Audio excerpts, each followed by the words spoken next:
네, 뉴스 이면을 들여다보고 콕콕 찍어보는 뉴스 완전 정복 시간입니다. 오늘은 이경환 변호사님과 함께하겠습니다. 변호사님 안녕하세요. 안녕하세요. 네, 오늘 다양한 뉴스 저와 함께 해주세요. 예. 네, 첫 번째 뉴스입니다. 바로 여기 보시면요, 한국일보인데요.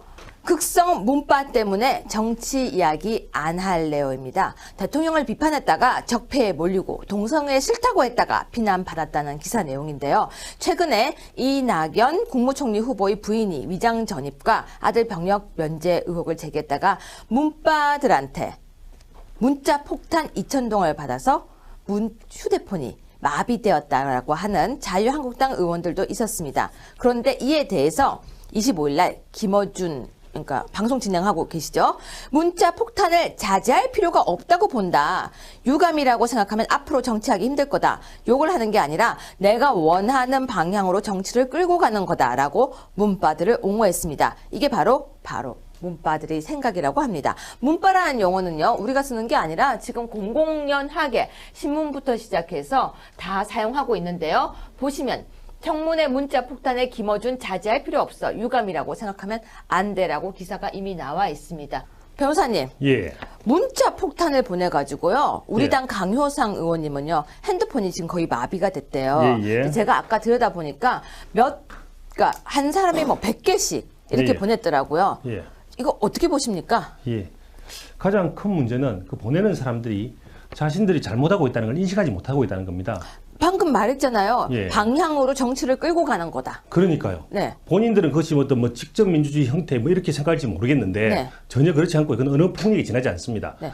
보통 문자를 보내는 것은 받고 싶은 사람이 자기 전화번호를 줬을 때 아는 사람부터 문자를 받는 거지 모르는 사람으로부터 그와 같이 폭력적인 방법으로 수없이 많은 문자를 받는 것은 오히려 폭력에 해당되고요. 그건 실정법 위반일 수가 있습니다. 이거 처벌할 수 있습니까? 방법에 따라서는 처벌할 수가 있습니다. 고소 가능하죠? 고소 가능한 방법이, 그러니까 보낸 내용이나 횟수나 이거에 따라서 충분히 가능하죠. 한 사람이 한 100개씩 보내면은 그거는 내용에 꼭 욕이 들어가고 아니요, 말고를 제가 떠나서 아까 잠시 봤는데요. 예. 심한 그 공격성 내용들이 자자자자작 적혀 있더라고요. 예. 제가 차마 입에 못 담는 건 무슨 얘기냐면요. 협박성 내용이 너무 무서워서 예. 제가 또 겁이 많은 여자거든요. 그렇겠죠. 그래가지고 제가 지금 설명은 못하지만 이런 예. 내용들을 받게 되면 고소 가능한 거 그 아닙니까? 가능합니다. 예를 들어서 욕 같은 거라든지 어떤 협박이 들어가 있으면 그 자체로 문제가 되고요. 네. 욕이나 협박으로 보기 어렵지만 그것이 장기적이고 지속적으로 여러 건에 걸쳐서 계속 오게 되면 네. 그 자체가 또 폭력이 될 수 있습니다.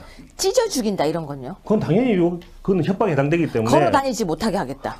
예, 문제될 수 있습니다. 그렇죠. 그런 그렇습니다. 단어들은 분명히 문제될 수 있고 고소 가능한 내용이죠. 그렇습니다. 근데 지금 현행법에 이걸 처벌할 방법이 없다라고 이야기를 하고 있는데요. 그렇지 않습니다. 그렇죠, 변호사님? 당연합니다. 네. 누가 그런 말을 하는지 잘 모르겠습니다. 네. 자, 김어준 앵커께서는 잘못 설명한 것 같습니다. 이렇게 모든 걸 표현해서 여론을 조성해서 정치를 이끌어 가려고 생각을 한다면요. 그럴 것 같으면 국회의원 못하러 뽑습니까? 그냥 우리가 모두가 5천만 국민이 애기들도 문자를 가르쳐서 그렇습니다. 다 보내게 하면 되죠. 두 번째 뉴스 넘어가겠습니다. 자, 보시면요. 추미애 대표가 파견 당직자 일방적으로 돌려보내 이런 내용인데요. 기사 내용 한번 보겠습니다. 서울신문 기사인데요. 왜 자꾸 청와대와 추미애 대표가 이렇게 충돌을 하는지 한번 살펴보겠습니다. 10년 만에 집권 여당이 된 더불어민주당이 인사 문제를 놓고 청와대와 아슬아슬한 줄타기를 하고 있다.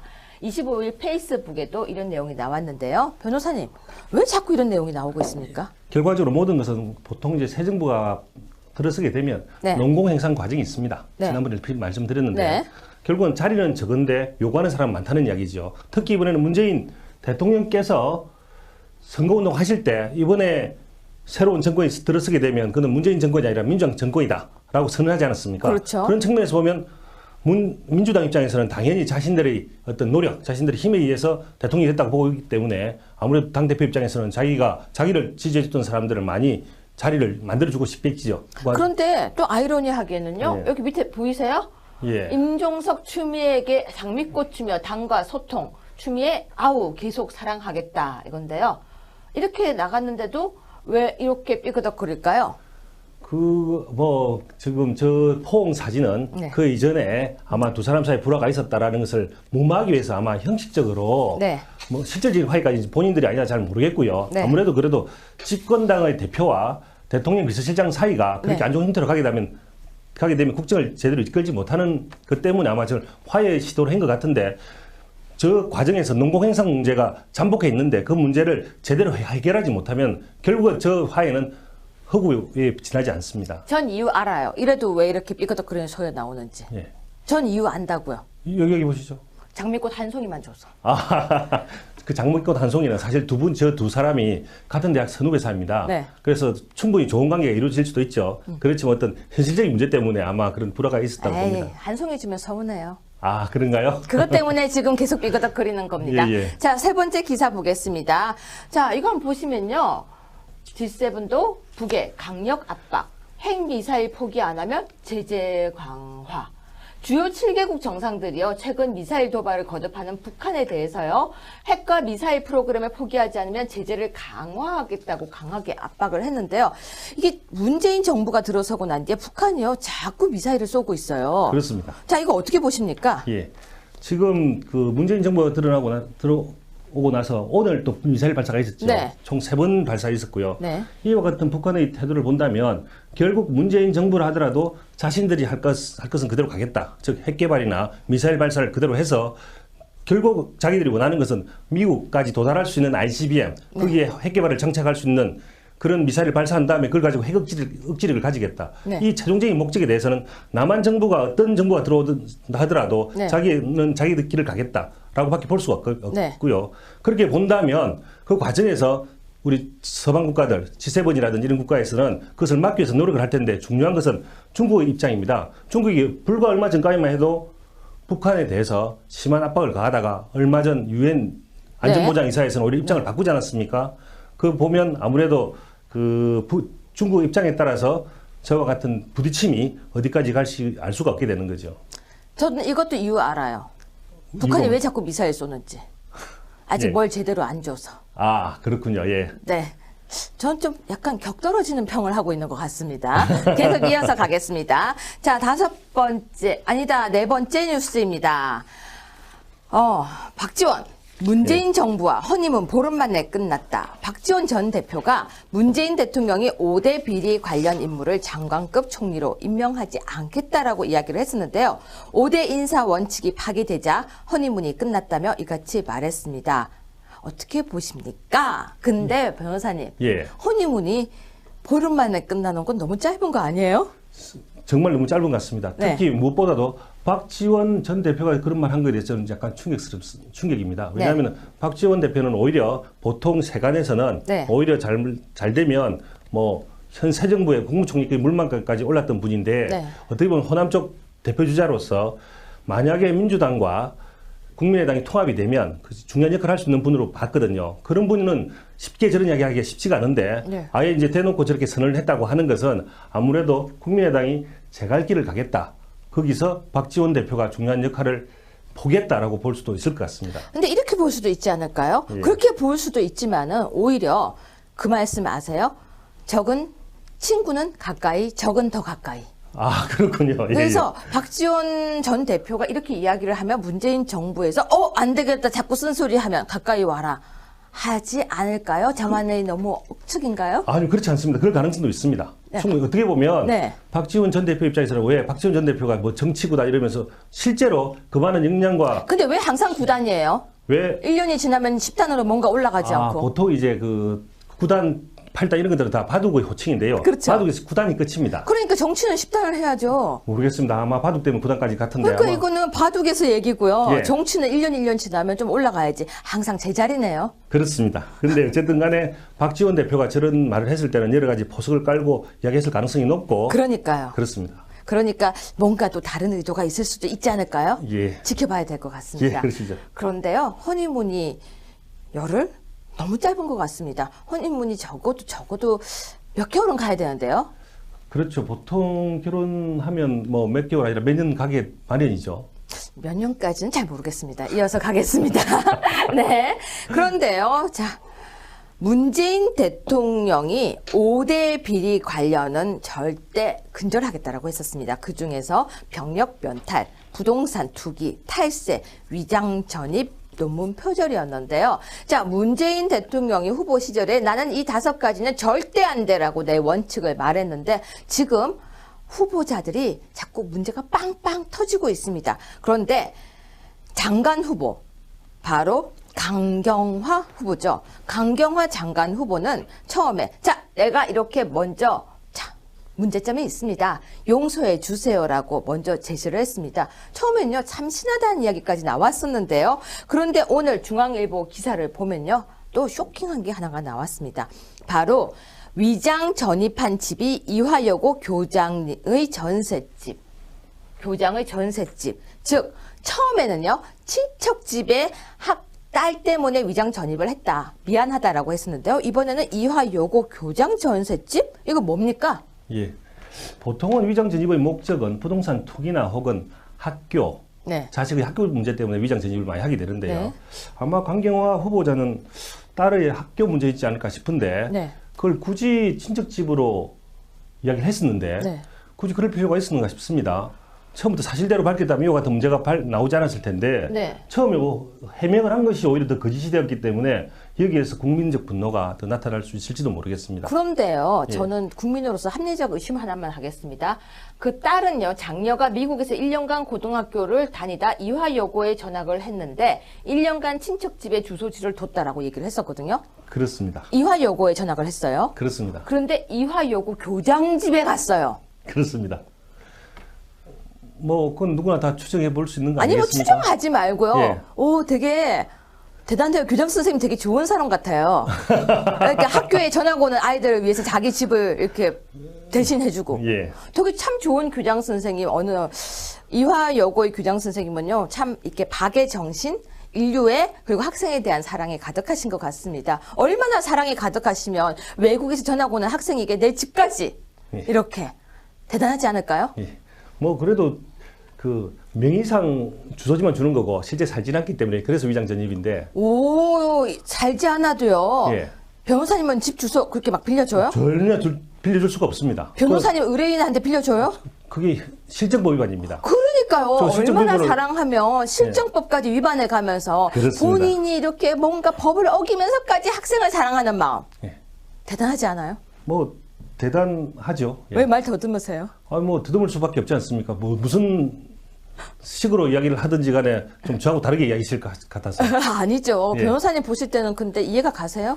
저거는 아마 그 네. 강경화 후보자가 실제로 위장 전입 목적이 이화여고에 딸을 보내기 위한 것으로밖에 볼 수밖에 없는 사정으로밖에 볼 수밖에 없는데 아마 뭐 저거를 달리 어떻게 설명할지는 아마 청문회에 나와서 설명을 들어봐야 되겠습니다. 계속적으로 하는 이야기는 모든 진실은 청문회에 나와서 얘기를 하겠다고 하니 그때 얘기를 들어봐야 되겠죠. 근데 제가 이때까지 뭐 제가 살아온 삶이 아주 길지는 않지만 살아온 삶에서 청문회 과정을 받았을 때 청문회에서 모든 걸 이야기하겠다는 사람치고 제대로 얘기한 건 본 적이 없어요.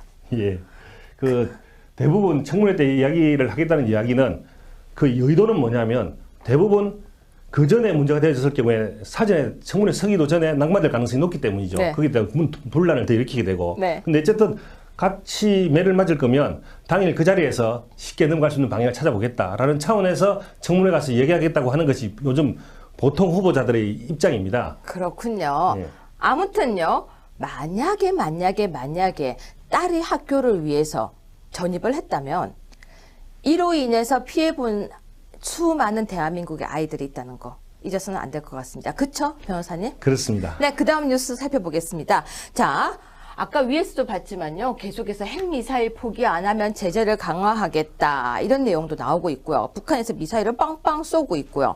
또 이낙연 총리 후보는 아들 병력 문제, 부인 위장 전입에 부인의 그림까지 논란이 지금 계속되고 있습니다. 그리고 지금 강경화 위장 전입한 집은 이화여고 교장 전셋집 이런 기사까지 나오고 있고요. 5가지 5대 원칙을 말해놓고 지키지 않은 우리나라의 대통령에게 국민들은 본인의 원칙인데 왜 그러냐고 지금 나와서 이야기를 하라고 하고 있는데요. 우리 대통령 너무나 아름다운 모습입니다. 우리 PD님 이거 제가 들어드릴까요?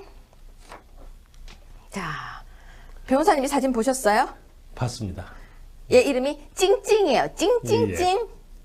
근데 저는 언제부터 우리나라가 이렇게 대통령이 찡찡이 밥 주고 찡찡이를 돌보고 있는, 청소하고 있는 이 모습까지 우리가 보면서 글쎄요, 이게 뉴스에 나왔더라고요. 예. 네.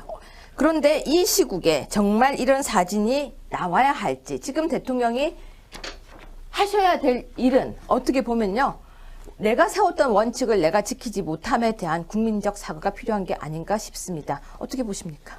예, 뭐 대통령도 아마 저 사진의 의도는 대통령도 고양이를 돌볼 수 있다, 그런 여유가 있다라고 하기 위함인데, 아무래도 국민 입장에서는 지금 대통령으로서는 새로의 정부를 세우게 되었고 그 과정에서 지금 할 일이 많지 않습니까? 특히 지금 국민은 이낙연 후보자의 위장 전입 관련해서 엄청난 지금 의혹을 가지고 있고, 심지어 비서실장이 나와서 사과까지 한 상태고, 거기에 대해서 야당은 대통령이 직접적인 사과가 필요하다라고 요구하고 있는 상태인데, 그 과정에서 약간 여유롭게 보인다고 하는 것은 국민들 입장에서는 약간 뭐 달리 생각해 볼 여지도 있겠죠. 근데 변호사님은 대통령 직접 나와서 사과해야 된다고 생각하십니까?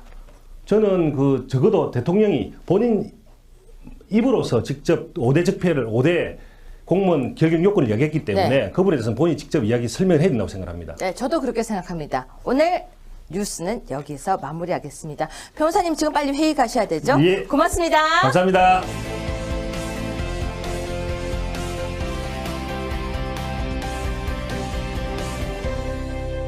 네, 2017년 5월 29일 월요일 중앙일보 사설입니다. 대통령이 직접 해명하고 설득하라라고 되어 있나요? 무리 없이 통과될 것 같던 이낙연 총리 후보의 인사청문 보고서 채택이 난항을 겪고 있다고 하는데요. 지금 대통령이 직접 지명했던 강경화, 김상조, 그리고 이낙연, 이 세 분이 모두 위장 전입 등 흠결이 드러났기 때문이라고 합니다. 대통령은 분명 이렇게 말했습니다. 병역, 투기, 탈세, 표절 모두 위장 전입과 함께 5대 근절이라고 이야기를 했었습니다. 본인이 말을 했던 걸 초기에부터 삐그덕 하게 되면 국민들이 대통령 말을 믿고 싶지 않게 됩니다. 국민들 옆에서 소통하고요. 찡찡이와 끌어안고 소통하시는 우리 대통령, 우리 곁에서도 소통을 해주시기를 부탁드리겠습니다. 하나만 더 이야기하겠습니다. 종교인 과세가요, 곧 이제 실시되는 게 얼마 남지 않았었거든요. 2018년 1월부터 시행 예정인데요. 종교인 과세가 2년 더 유예하는 방안을 추진하겠다라고 김진표 국정기획위원장 더불어민주당 의원이 밝혔다고 합니다. 여러분, 종교인 과세는요, 제가 꼼꼼하게 이야기해 볼 필요가 있을 거라고 생각합니다. 세금은요, 대한민국 국민 누구나 내는 게 맞다고 생각합니다. 그런데요, 터무니없는 이유로 반대하는 것이 만약에 이번에 통과된다면 우리는 이 부분도 생각해 봐야 됩니다. 2018년 1월에 시행 예정인데 왜 갑자기 2년을 더 유예합니까? 집권 여당이 되면 통과되어서 시행하기로 한 것도 마음대로 이렇게 부침개 뒤집듯이 후톡후톡 뒤집어도 되는 겁니까? 그거는 아니되어요. 여러분, 내일 또 찾아오겠습니다. 고맙습니다. 대표가 청 파견 당직자 일방적으로 돌려보내, 이런 내용인데요. 기사 내용 한번 보겠습니다. 서울신문 기사인데요. 왜 자꾸 청와대와 추미애 대표가 이렇게 충돌을 하는지 한번 살펴보겠습니다. 10년 만에 집권 여당이 된 더불어민주당이 인사 문제를 놓고 청와대와 아슬아슬한 줄타기를 하고 있다. 25일 페이스북에도 이런 내용이 나왔는데요. 변호사님, 왜 자꾸 이런 내용이 나오고 있습니까? 결과적으로 모든 것은 보통 이제 새 정부가 들어서게 되면 네. 농공행상 과정이 있습니다. 네. 지난번에 말씀드렸는데 네.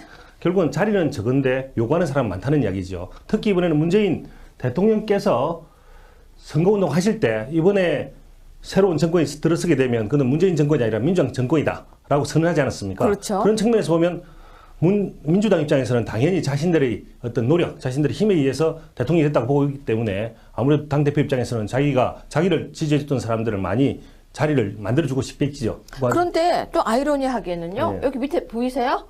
예. 임종석 추미애에게 장미꽃 주며 당과 소통, 추미애 아우 계속 사랑하겠다, 이건데요. 이렇게 나갔는데도 왜 이렇게 삐걱연하게 신문부터 시작해서 다 사용하고 있는데요. 보시면 청문회 문자 폭탄에 김어준 자제할 필요 없어. 유감이라고 생각하면 안 돼라고 기사가 이미 나와 있습니다. 변호사님, 예. 문자 폭탄을 보내가지고요. 우리 예. 당 강효상 의원님은요. 핸드폰이 지금 거의 마비가 됐대요. 예, 예. 제가 아까 들여다보니까 그러니까 한 사람이 뭐 100개씩 이렇게 예, 예. 보냈더라고요. 예. 이거 어떻게 보십니까? 예. 가장 큰 문제는 그 보내는 사람들이 자신들이 잘못하고 있다는 걸 인식하지 못하고 있다는 겁니다. 방금 말했잖아요. 예. 방향으로 정치를 끌고 가는 거다. 그러니까요. 네. 본인들은 그것이 어떤 뭐 직접 민주주의 형태 뭐 이렇게 생각할지 모르겠는데 네. 전혀 그렇지 않고 그건 어느 폭력이 지나지 않습니다. 네. 보통 문자를 보내는 것은 받고 싶은 사람이 자기 전화번호를 줬을 때 아는 사람부터 문자를 받는 거지 모르는 사람으로부터 그와 같이 폭력적인 방법으로 수없이 많은 문자를 받는 것은 오히려 폭력에 해당되고요. 그건 실정법 위반일 수가 있습니다. 이거 처벌할 수 있습니까? 방법에 따라서는 처벌할 수가 있습니다. 고소 가능하죠? 고소 가능한 방법이, 그러니까 보낸 내용이나 횟수나 이거에 따라서 충분히 가능하지. 한 사람이 한 100개씩 보내면은 그거는 내용에 꼭 여기 들어가고 아니요. 말고를 제가 떠나서 아까 잠시 봤는데요. 예. 심한 끄덕거릴까요?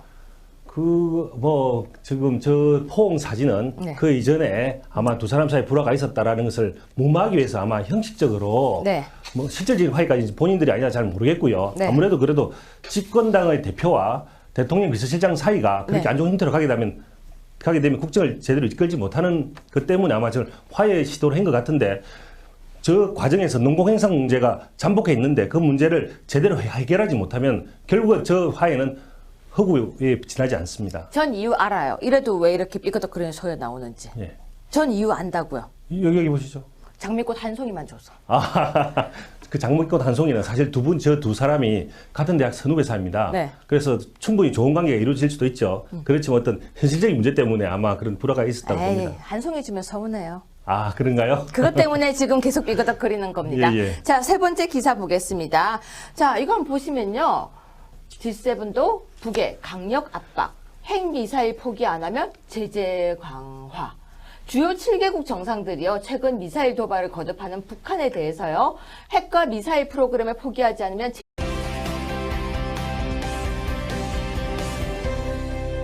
네, 뉴스 이면을 들여다보고 콕콕 찍어보는 뉴스 완전 정복 시간입니다. 오늘은 이경환 변호사님과 함께하겠습니다. 변호사님 안녕하세요. 안녕하세요. 네, 오늘 다양한 뉴스 저와 함께 해주세요. 예. 네, 첫 번째 뉴스입니다. 바로 여기 보시면요, 한국일보인데요. 극성 문파 때문에 정치 이야기 안 할래요입니다. 대통령을 비판했다가 적폐에 몰리고 동성애 싫다고 했다가 비난받았다는 기사 내용인데요. 최근에 이낙연 국무총리 후보의 부인이 위장 전입과 아들 병역 면제 의혹을 제기했다가 문파들한테 문자 폭탄 2,000통을 받아서 휴대폰이 마비되었다라고 하는 자유한국당 의원들도 있었습니다. 그런데 이에 대해서 25일 날 김어준 그러니까 방송 진행하고 계시죠. 문자 폭탄을 자제할 필요가 없다고 본다. 유감이라고 생각하면 앞으로 정치하기 힘들 거다. 욕을 하는 게 아니라 내가 원하는 방향으로 정치를 끌고 가는 거다라고 문파들을 옹호했습니다. 이게 바로 문파들의 생각이라고 합니다. 문파라는 용어는요, 우리가 쓰는 게 아니라 지금 공격성 내용들이 자자자자작 적혀 있더라고요. 예. 제가 차마 입에 못 담는 건 무슨 얘기냐면요, 협박성 내용이 너무 무서워서 예, 예. 제가 또 겁이 많은 여자거든요. 그렇겠죠. 그래가지고 제가 지금 설명은 못하지만 이런 네. 내용들을 받게 되면 고소 가능한 거 아닙니까? 가능합니다. 예를 들어서 욕 같은 거라든지 어떤 협박이 들어가 있으면 그 자체로 문제가 되고요. 네. 욕이나 협박으로 보기 어렵지만 그것이 장기적이고 지속적으로 여러 건에 걸쳐서 계속 오게 되면 네. 그 자체가 또 폭력이 될 수 있습니다. 찢어 죽인다 이런 건요. 그건 당연히 그건 협박에 해당되기 때문에 걸어 다니지 못하게 하겠다. 예, 문제될 수 있습니다. 그렇죠. 그런 그렇습니다. 단어들은 분명히 문제될 수 있고 고소 가능한 내용이죠. 그렇습니다. 근데 지금 현행법에 이걸 처벌할 방법이 없다라고 이야기를 하고 있는데요. 그렇지 않습니다. 그렇죠, 변호사님? 당연합니다. 네. 누가 그런 말을 하는지 잘 모르겠습니다. 네. 자, 김어준 앵커께서는 잘못 설명한 것 같습니다. 이렇게 모든 걸 표현해서 여론을 조성해서 정치를 이끌어 가려고 생각을 한다면요. 그럴 것 같으면 국회의원 못하러 뽑습니까? 그냥 우리가 모두가 5천만 국민이 애기들도 문자를 가르쳐서 그렇습니다. 다 보내게 하면 되죠. 두 번째 뉴스 넘어가겠습니다. 자, 보시면요. 추미애